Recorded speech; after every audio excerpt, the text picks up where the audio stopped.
Alright, welcome back to Honored Madman, and today we're going to be talking about Eochaid, or Eochaid, or, however it's pronounced. I looked up a bunch of ways that, it could be pronounced, and those are the two I'm going to go with.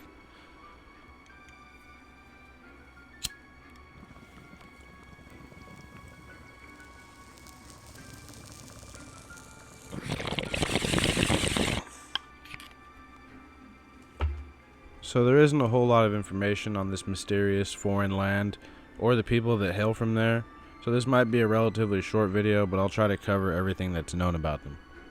It is referred to as a lesser, long-vanished kingdom, so that could mean a number of things. It could mean that, the translation could be a little weird, but some lore reasons could be that it's one of the many lands that was conquered by Marika and her companions during the dawn of the Erdtree, as I call it. Or perhaps some kind of great calamity befell it, who knows?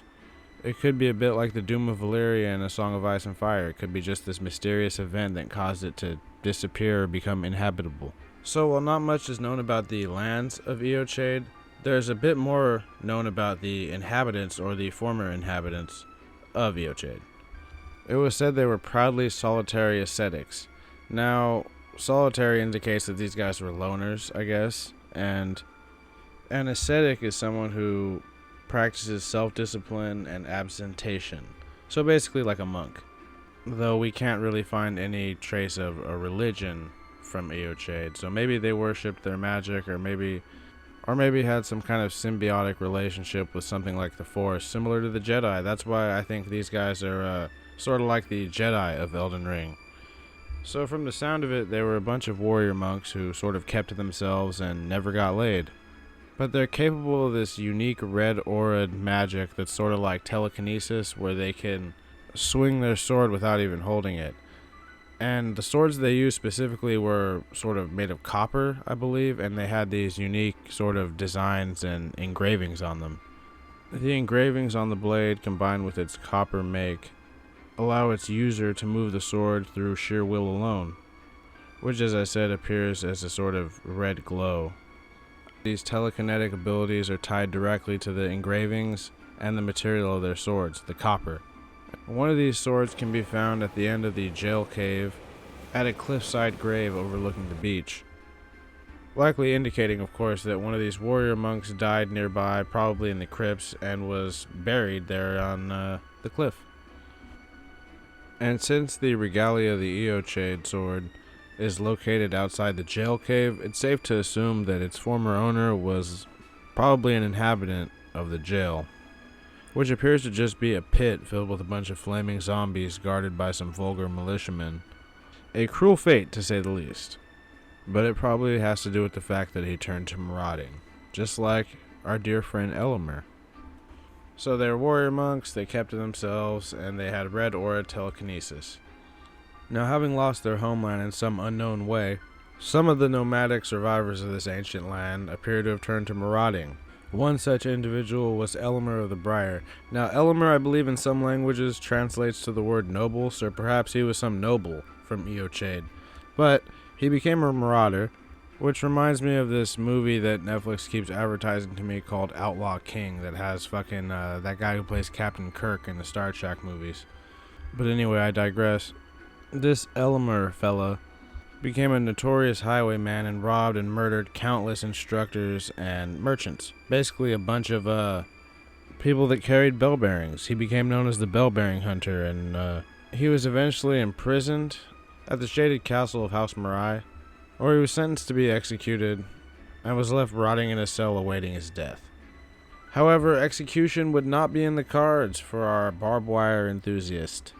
Now, most of the spirits in the Shaded Castle agree that the blame for the fall of the Shaded Castle rests solely on its former castellan, Marais, who is currently sitting in a little graveyard with a guardian golem, supposedly crying, I guess, because Melania never returned to him. If you take a look around the castle, you can see he was a bit of a rot goddess fetishist. Supposedly, it ran in the family, as it says the Marais family were old worshippers of the rot. But Melania went off to go fight Radon, and he met her measure with his own, might, but he went insane. And she had to get dragged off back to the Halleck tree to go recharge like some kind of pair of fucking Bluetooth headphones or something. Anyway, she never returned to the Shaded Castle, and she probably was presumed dead by most people, and Marais was just like, I'm gonna go cry my eyes out in a graveyard somewhere, and that's what he did. And that allowed Elemer of the Briar, who, like I said, may have been some kind of noble from the long-vanished kingdom of Eochaid, which I'm basing mainly off of his armor, which sort of seems kind of fancy. I mean, obviously it's wrapped in barbed wire, but I don't think he did that. That's sort of a thing in the lands between that they do to criminals. I mean, it's on several criminals in the mountaintops of the giants. It's on a couple armor sets, and there's like a whole school of magic, albeit with just 2 spells that were created by these prisoners that appear as blood in the form of thorns. And it looks like a similar type of magic was used in the mountaintops of giants against the giants, and the sort of wood is being used by fire monks to build encampments. Just something interesting I noticed, that these giant thorn branches are sort of used as a building material for the fire monks. But anyway, I digress. His armor has a unique mask-like helmet and is sort of like just overall fancy, but it could be something he pilfered while being a bandit, like just as easily. The great shield he carries did come from Eochaid just like him, and he appears to have wrapped it in briars, so maybe he liked the briars after they wrapped him around him. It's entirely possible he's into pain, and he's into how the barbed wire makes him look menacing.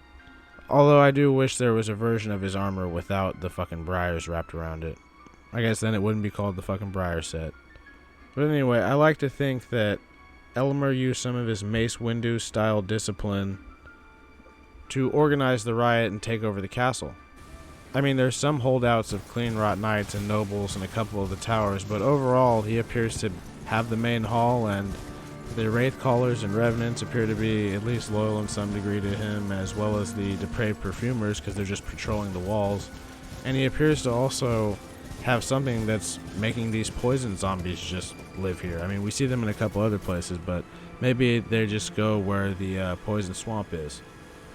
It could just be people who are really obsessed with the rot. I mean, we know that the rot worshippers also worship poison, and maybe they have to become zombies before they become mushroom men. And then once they become mushroom men, maybe they have to go to the scarlet rot to become scarlet rot mushroom men. Who knows when it comes to the servants of rot? I really got to do a more comprehensive video on them. Anyway, Elemer of the Briar organized this fantastic prison break, and the castle itself has basically just become a lesser version of Volcano Manor, a wretched hive of scum and villainy. Although I like Volcano Manor. It's just a shame that most of the heroes of Volcano Manor have to get eaten by Rykard, just to become flaming, floating skulls. Now, the Shaded Castle itself isn't required for the beating of the game or anything like that, but you do need to go here for Millicent's quest to get her a spare prosthetic arm. And the boss, Elemer himself, can be encountered at various locations in the game, actually 4 other locations in the game, as the Bell-Bearing Hunter. Now, he comes in various difficulties. The easiest one, of course, is in Limgrave, while the Dragon Barrow one is objectively the hardest one, but he's really only hard because he's located near a bunch of big dogs, and if you clear out all the ads, he's not too bad.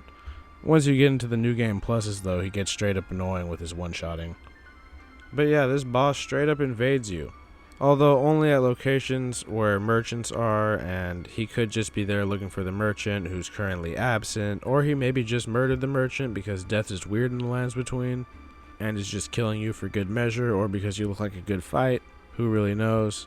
He reminds me a bit of the Pursuer from Dark Souls 2 when he just rises from the ground like that, except the Pursuer had a couple other really cool interests like being dropped off by a big-ass crow. But funny enough for me, I didn't even encounter the Bell-Bearing Hunter until after I killed Elemer of the Briar, so maybe that's an oversight, but he still spawns, at least at the merchant locations. The invasion spots, he'll still spawn there even if you've killed the one at the castle. So it could just be so that the player doesn't miss out on those specific bell bearings. But some of them, and I mean most of them, are straight up worthless. All the good ones you have to get from like dungeons. So after Elemer took the castle, he also snatched their family sword. the Marais family executioner sword, which I was happy to see, you know, another executioner sword in the game. I was a big fan of the one in Dark Souls 3. I didn't really use Gales that much. I just used the regular one, but I know a lot of people liked using Gales. I know it's a pretty popular sword. Anyway, he's said to have honed this sword with skills from his homeland of Eochaid, which I imagine just refers to him putting the Ash of War dancing blade, the Eochaid's dancing blade on it. He also has decorated it with briars, just like his great shield, which again further indicating to me that he actually liked the barbed wire. Maybe he put it on his fucking own armor, who knows? He seems to be a bit of an edgelord. And I think it also means that he added these runes to the sword, similar to the regalia of the Eochaid, so that he could, you know, move the sword through will alone and actually use his telekinesis sword powers. But the unique iron armor he wears underneath the briars is said to originate from a foreign land. I'm assuming that's referring to Eochaid itself, but maybe he robbed, you know, someone in another foreign land on the way here, or took it from a traveler. You know, he's a highwayman, so he could have got it from one of his kills. But honestly, this video has mainly just been speculation anyway, since very little is known about Eochaid. So I'm gonna just leave it at that. That's pretty much all I know and all I figured out. You know, they use telekinesis, has a red aura. They're said to be, you know, these warrior monk-like solitary guys who keep to themselves. They remind me a bit of Jedi. I think that there's definitely some parallels there. But that's all I really had today. So I have a couple non-Elden Ring videos coming up. One about Black Noir from the show The Boys, and another one about the Jennifer incident from the Umbrella Academy, because you know, I've been rewatching both of those shows, and I definitely have some thoughts about them, and I wanted to make, you know, like a nice little comprehensive video. Anyway, I'm rambling.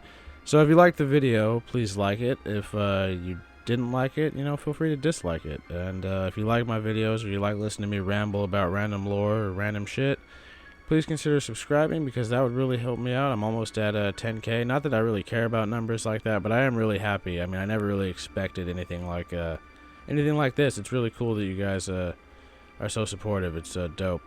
So next video will either be up tomorrow or the next day. Sorry, it's been, you know, every 2 days or every 3 days or every other day. It's kind of weird schedule right now. I'm definitely trying to work something together, but at the risk of rambling more, I'm gonna leave off there. You guys have a good one. I'll see you either tomorrow or the next day.